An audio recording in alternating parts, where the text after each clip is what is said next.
20 years after the apocalypse, the zombie virus was mostly under control, but many zombies still roamed the world.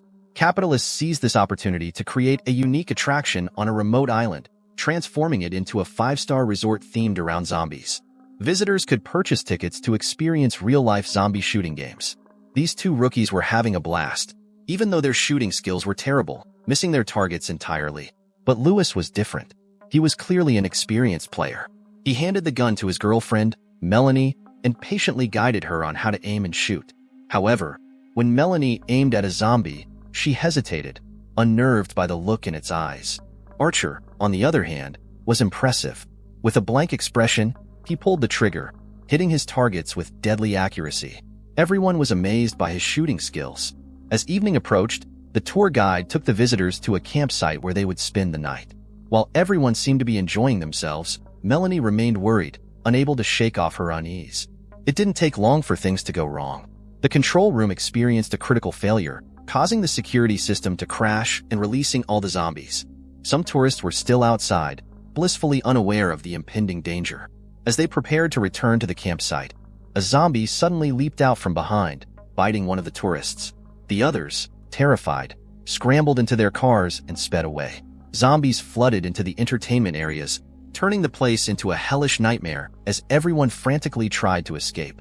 Realizing the situation was out of control, the technicians in the control room made a run for it.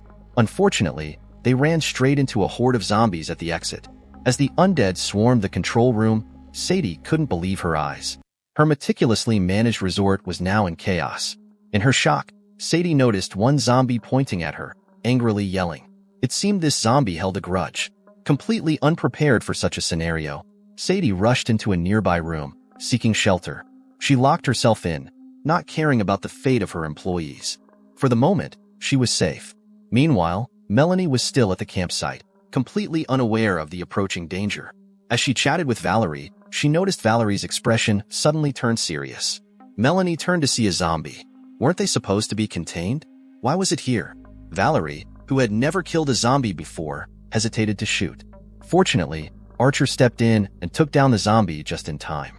The tourists initially thought it was part of the resort's special effects, but the tour guide sensed something was wrong. They would never do this. He turned on the car's roof lights and scanned the area, revealing zombies everywhere. The gravity of the situation finally hit the group, and they began to shoot at the approaching zombies. The guide attempted to start the car to escape, only to find that it had been tampered with by the director. With no response from the control room, it became clear that they were on their own. The number of zombies was overwhelming, nearly surrounding the entire campsite. The group had no choice but to climb onto the roof of the car. However, one of the men with glasses was a step too slow and got bitten on the arm while trying to climb up, meeting a tragic end. Fortunately, their firepower was strong enough, and they managed to eliminate all the zombies after a short while. The death of their companion dealt a heavy blow to the group, and they stayed on the car roof until dawn. As the sun rose, Archer asked about their remaining ammunition, and everyone admitted they were running low on bullets. Lewis suggested they wait for rescue, but the guide revealed that there was no rescue coming. In the event of an emergency, the entire island would be automatically sealed off, and the headquarters would conduct an indiscriminate bombing of the island within 2.5 hours. The only way to escape was to reach the control center, which was several kilometers away. The guide then pulled out a map and identified the nearest escape route. He assured them that if nothing went wrong, they should be able to make it to safety.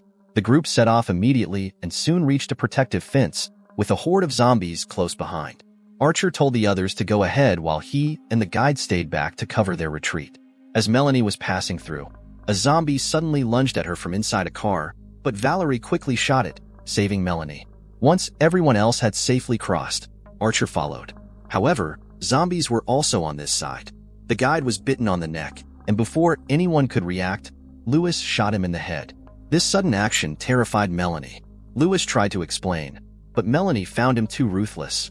Archer, however, agreed with Lewis, stating that in a post-apocalyptic world, such measures were necessary. Melanie could only manage a resigned smile.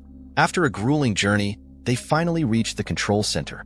As they crossed an abandoned building, the sounds of zombies' growls filled the air. Startled, the group quickly took refuge in a room to calm their nerves. With a large horde closing in, they had to move quickly. Archer went out first to ensure it was safe, followed by Lewis and Melanie. When Valerie and Jack attempted to join them, the corridor was already swarming with zombies. They had no choice but to split up temporarily. They navigated around the horde and reached the back door, where they found a zombie tied up. Valerie managed to slip through safely, but when it was Jack's turn, the zombies suddenly woke up. Despite Valerie's desperate efforts to save Jack, she was bitten. Knowing the grim consequences of a bite, Valerie chose to face the horde alone to avoid endangering the others. After a long wait, the three finally spotted Jack, but he was being pursued by a large horde of zombies. The trio quickly made their way through a fence, and once Jack was safely inside, Melanie slammed the iron door shut, narrowly escaping the threat. Melanie approached Jack to find out what happened to Valerie. Jack revealed that Valerie had met a tragic end. The group made it to the control center and opened a steel door, only to find a dark corridor ahead. With no other choice, they ventured in despite the ominous atmosphere. Halfway through, the corridor suddenly lit up with red lights, and intense heat began to fill the passage.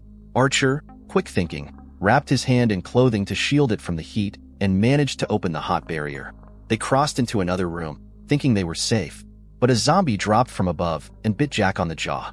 Archer reacted swiftly, dispatching the zombie, but Jack was already beyond saving. Archer had to mournfully send him off. Now, with only 3 survivors left, they entered the next room, which was large and filled with numerous tents. It turned out that before the island became a resort, it had been a refugee camp. No wonder there was a constant influx of zombies. The resort owners, in their greed, had turned the refugees into zombies to keep their business running.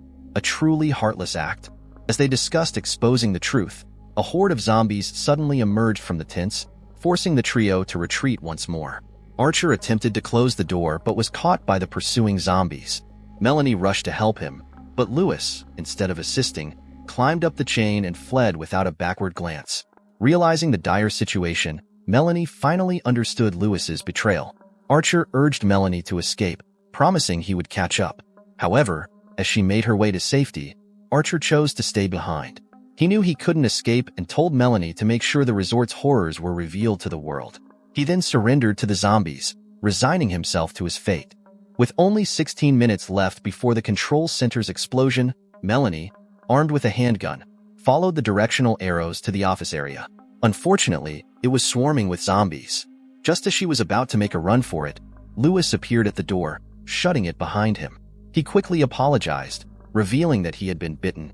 Melanie, pointing the gun at him, hesitated to pull the trigger. Her compassionate nature took over, and she handed the gun to Lewis instead. Understanding her gesture, Lewis took the gun and ended his own life. Melanie quickly grabbed the handgun and escaped before the zombies could reach her. She sprinted through the facility and finally arrived at the control room, where Sadie, who had been hiding, pulled her inside just in time. With only 5 minutes left before the facility was set to explode, Sadie informed Melanie about an emergency escape route, though it was filled with zombies. To reach it, they would need to lure the zombies away. However, Melanie, furious over Sadie's past actions, was reluctant to cooperate. As tension rose, Sadie tried to grab the gun from Melanie, but the noise they made drew the zombies closer. Just as Sadie managed to take the gun, the door burst open, and she was torn apart by the zombies. Seizing the opportunity, Melanie bolted towards the escape route. As the countdown to the explosion reached 0, Melanie sprinted out of the control room with a horde of zombies hot on her heels. A military aircraft, tasked with bombing the island, arrived just in time, and bombs rained down, obliterating the area. In a desperate move, Melanie leaped into the ocean, barely escaping the blasts. She turned to see the island engulfed in flames, a sight both horrifying and final. A rescue helicopter spotted her and brought her back to the city. In the aftermath, Melanie exposed the horrors of the resort, drawing significant public attention. The survivors were given proper care and support, but for many, the revelations came too late.